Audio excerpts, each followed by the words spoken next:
சபாநாயகருடன் இருதரப்பு அதிமுக எம்எல்ஏக்கள் சந்திப்பு. கூடுதல் விவரங்களை செய்தியாளர் நௌசாத் வழங்க கேட்கலாம். நௌசாத், இந்த சந்திப்பு விவரங்கள். வணக்கம் சரவணன். அதிமுக குறிப்பாக எடப்பாடி பழனிசாமி தலைமையிலான சட்டமன்ற குழுவில் இடம்பெற்றிருந்தார்கள். மிக முக்கியமாக எதிர்க்கட்சி சட்டமன்ற குழு தலைவராக எடப்பாடி பழனிசாமி தேர்ந்தெடுக்கவென எடப்பாடி ஆதரவாளர்கள் குறிப்பாக கடந்த 2 நாட்களுக்கு முன்பாகவே சபாநாயகர் வைத்து மனு கொடுத்திருந்தார்கள்.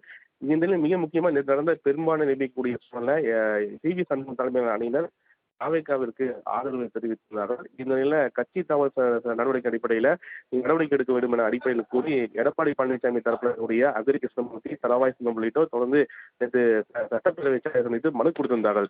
இந்த நிலையில்தான் தற்போது அவர்கள் மீண்டும் சபாநாயகர் சந்திக்க வருகை புரிந்திருப்பது மிக முக்கிய ஒன்றாக பார்க்கப்படுகிறது. ஏனென்றால் இது கட்சி தகவல் சட்ட நடவடிக்கையில் வர இருப்பதால் இது நடவடிக்கை எடுக்க வேண்டும் என்று தெரிவித்திருக்கிறார். அந்த அடிப்படையில் பார்க்கும்போது சபாநாயகர் எது போன்ற முடிவு எடுக்கப் போகிறார், இது அவர் உடனே அறிவிப்பாரா அல்லது இவர்கள் அவர் நடவடிக்கை எடுக்காத பட்சத்துல நீதிமன்றம் செல்வார்களா என்ற கேள்வி இருக்குது. இருந்த போதிலும் கூட இன்னொரு தரப்பா இருக்கக்கூடிய மிக முக்கியம் வேலுமணி தலைமையில் இருக்கக்கூடிய சி.வி. சண்முகம் தலைமையில் இருக்கக்கூடிய இசக்கி சுப்பையாவும் மற்றும் மேலும் மிக முக்கிய நிர்வாகிகள் அவர்களும் சந்திக்க வந்திருப்பது மிக முக்கியத்துவமாக பார்க்கப்படுகிறது. ஆக இரு அணியை சேர்ந்தவர்களுமே இந்த சபாநாயகர் சந்திக்க இருக்கிறார்கள். அந்த அடிப்படையில் பார்க்கும்பொழுது எங்களை குறிப்பாக 2/3 என்ற சொல்லக்கூடிய அடிப்படையில் பெரும்பான்மை இருந்தால் மட்டுமே நடவடிக்கை எடுக்க முடியாத சூழல் இருக்கிறது. ஆனால் அந்த அடிப்படையில் பார்க்கும்போது சி.வி. சண்முகம் தலைமையிலான இது போன்ற விளக்கங்களை சபாநாயகர் கொடுக்க போகிறார் என்ற எதிர்பார்ப்பு இருக்குது. இந்த நிலையில் தான் இரு அணியை சேர்ந்தவர்களுமே தற்போது சபாநாயகரை சந்திக்க வந்திருப்பது மிக முக்கியத்துவமாக பார்க்கப்படுகிறது. சரவணன். சபாநாயகருடன் இருதரப்பு அதிமுக எம்எல்ஏக்கள் சந்திப்பு. கூடுதல் விவரங்களை செய்தியாளர் நௌசாத் வழங்க கேட்கலாம். நௌசாத், இந்த சந்திப்பு விவரங்கள். வணக்கம் சரவணன். அதிமுக குறிப்பாக எடப்பாடி பழனிசாமி தலைமையிலான சட்டமன்ற குழுவில் இடம்பெற்றிருந்தார்கள். மிக முக்கியமாக எதிர்க்கட்சி சட்டமன்ற குழு தலைவராக எடப்பாடி பழனிசாமி தேர்ந்தெடுக்கவென எடப்பாடி ஆதரவாளர்கள் குறிப்பாக கடந்த 2 நாட்களுக்கு முன்பாகவே சபாநாயகர் வைத்து மனு கொடுத்திருந்தார்கள்.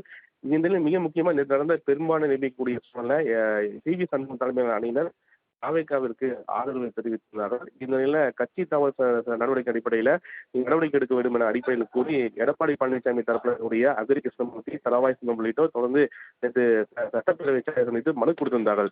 இந்த நிலையில்தான் தற்போது அவர்கள் மீண்டும் சபாநாயகர் சந்திக்க வருகை புரிந்திருப்பது மிக முக்கிய ஒன்றாக பார்க்கப்படுகிறது. ஏனென்றால் இது கட்சி தகவல் சட்ட நடவடிக்கையில் வர இருப்பதால் இது நடவடிக்கை எடுக்க வேண்டும் என்று தெரிவித்திருக்கிறார். அந்த அடிப்படையில் பார்க்கும்போது சபாநாயகர் எது போன்ற முடிவு எடுக்கப் போகிறார், இது அவர் உடனே அறிவிப்பாரா அல்லது இவர்கள் அவர் நடவடிக்கை எடுக்காத பட்சத்துல நீதிமன்றம் செல்வார்களா என்ற கேள்வி இருக்குது. இருந்த போதிலும் கூட இன்னொரு தரப்பா இருக்கக்கூடிய மிக முக்கியம் வேலுமணி தலைமையில் இருக்கக்கூடிய சி.வி. சண்முகம் தலைமையில் இருக்கக்கூடிய இசக்கி சுப்பையாவும் மற்றும் மேலும் மிக முக்கிய நிர்வாகிகள் அவர்களும் சந்திக்க வந்திருப்பது மிக முக்கியத்துவமாக பார்க்கப்படுகிறது. ஆக இரு அணியை சேர்ந்தவர்களுமே இந்த சபாநாயகர் சந்திக்க இருக்கிறார்கள். அந்த அடிப்படையில் பார்க்கும்பொழுது எங்களை குறிப்பாக 2/3 என்ற சொல்லக்கூடிய அடிப்படையில் பெரும்பான்மை இருந்தால் மட்டுமே நடவடிக்கை எடுக்க முடியாத சூழல் இருக்கிறது.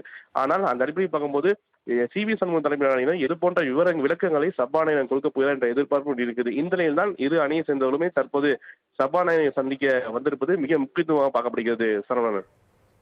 தாங்கள் வழங்கிய தகவல்களுக்கு நன்றி நௌசாத்.